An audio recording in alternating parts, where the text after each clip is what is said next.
Good morning, everybody. It's me again, CC Trubiak, and welcome back to CC's Vinyl Closet. Here is where I just love listening to classic country music on vinyl record and then sharing the gospel of what I get out of it with y'all. Today, I'm wearing my favorite Sin City jacket, and that is because I have a very special installment today featuring none other than Graham Parsons. So if you're a fan of Graham Parsons too, or just discovering him yourself, please find a comfy spot to sit for a spell, turn up the volume, and get ready to bask in the rich country rock gospel of Graham Parsons. He was born Ingram Cecil Connor III on November 5th, 1946, and passed away on September 19th, 1973, at the young age of 26. Professionally, his name was Graham Parsons. His mission in his all too short life was bringing authentic country to rock and roll. Or maybe it was bringing rock and roll music to country, whichever. Graham was born into an extremely wealthy citrus plantation family.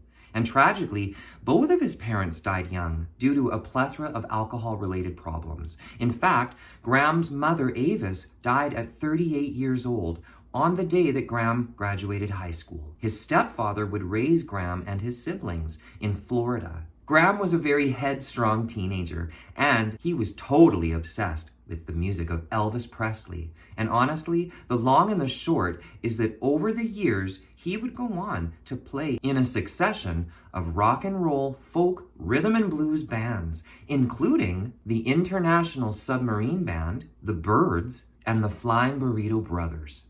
The rest, for lack of any better words, was his unique history for popularizing what he called cosmic American music, a hybrid of country, rhythm and blues, soul, folk, and rock. Stats-wise, it's challenging for me here at CC's Vinyl Closet to give a definitive number of records Graham Parsons released.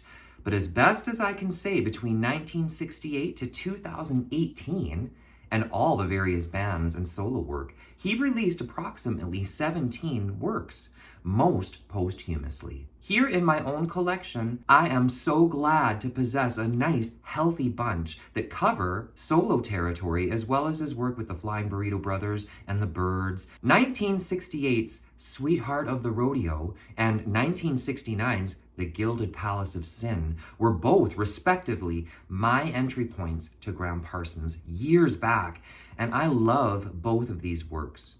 So this deep dive comes from the perspective of a Parsons fan already. His solo work is also familiar to me, and so today I'd love to take the time to highlight Grievous Angel, recorded the summer of 1973 and released on Reprise Records in 1974, produced by visionary Graham Parsons himself. This is the second and sadly final solo studio album by Graham, compiled from summer 1973 sessions and released just 4 months after his death from alcohol and drug overdose in September of 1973. This is an album that I'm not unfamiliar with. However, I knew it was an album that received a lot of critical acclaim upon its release and that it also failed commercially. I looked at this as a chance to better acquaint myself on an album notorious for exemplifying that hybrid between country and rock. That's my mission here at CC's Vinyl Closet. I love all country music, so it's important for me to champion the champions of all kinds of music I love, and I love country rock. Before going in any further, I must introduce Emmylou Harris, because all 10 tracks on Grievous Angel, you can hear her prominently featured. Sometimes flat-out duets, and other times softly harmonizing like a bird of a feather, when in fact, he was a mentor to her. I will be featuring Emmylou independently very shortly, but for the sake of this video today and this album, her presence is a quintessential component to the overall beauty of the songs. I also now understand this record boasts several other very notable guests, like guitarist James Burton, Al Perkins on pedal steel, bluegrass fiddler Byron Berlin, plus Bernie Ledden of the Eagles, and Linda Ronstadt on harmonies. Needless to say, with the quality of musicians coming together, the songs do deliver exactly what Graham could inspire. raw creative freedom, something that I'll admit as a fan of all kinds of country, including the slick, glossy Chet Atkins, Billy Sherrill, but I do absolutely love hardcore country too. Graham could produce great music if stars align properly, and I think they do here. If there's any consistent theme that I found running through all 10 of these songs, the central theme is innocence, and that being stuck between worlds. If you go and read the lyrics of the songs he wrote on this album, of which there are 6, you can sense that he has a complex worldview, and I love his darkness and light, his struggle between innocence and corruption. I suppose this is as good a time as any to introduce a highlight song, and one for me is the song Brass Buttons, found on side 1. This started as a poem and turned into a homage to his mother Avis. It's a song about her while she was dying at the hospital. I discovered it dates back to the International Submarine Band, but it's definitely a heartfelt song I recommend to you. Brass buttons, green silks, and silver shoes. Warm evenings, pale mornings, and bottle blues, and tiny golden pins that she wore up in her hair. Brass buttons, green silks, and silver shoes. Over on side 2 is Hickory Wind, written by Graham himself and Bob Buchanan, and it's another highlight for me. And again, if you read the lyrics or listen closely to this recording, Hickory Wind evokes a very romantic glimpse at childhood, conjuring southern memories and sounds that I love too, like the banjo, fiddle, and steel, a yearning to feel innocent and joyous and safe at home. Please listen to his version found here, and you will find that he conveys all the sadness and tragedy needed. In South Carolina, there are many tall pines. I remember the oak tree that we used to climb. But now when I'm lonesome, I always pretend that I'm getting the feel of hickory wind. I usually like to highlight any given singer's voice, one of, if not my favorite of all instruments. Of any given genre, country or rock. Much like Neil Young or Dylan, Graham is not necessarily known for his singing. However, I do love and appreciate his authenticity and his rawness, because you cannot say that he couldn't carry a tune. He just happened to sound a lot better singing with Emmylou Harris. Which brings me to Love Hurts, found right after Hickory Wind. Love Hurts is a ballad penned by Boudleaux Bryant. I hope I didn't botch that name. Familiar to many, perhaps because it's been covered by many. Love Hurts was first recorded by the Everly Brothers in 1960, and I know for a fact that Graham loved the Everly Brothers, as I do. Here on this record, Emmylou and Graham offer up a stripped-down, gorgeous duet, and as I understand it, Emmylou has made this a staple of her set lists to this day. Please check out their version, and here's mine.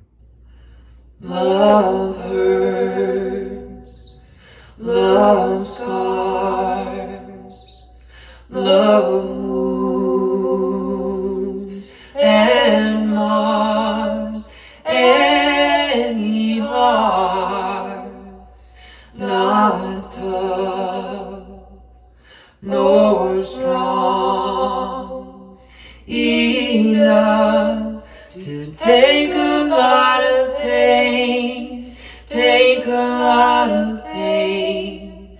Love is like a cloud, holds a lot of rain. Love hurts.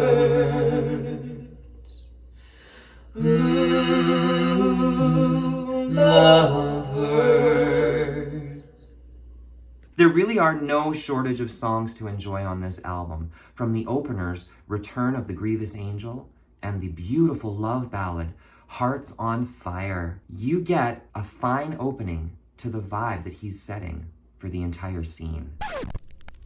Hearts on fire, my love to you brought only misery.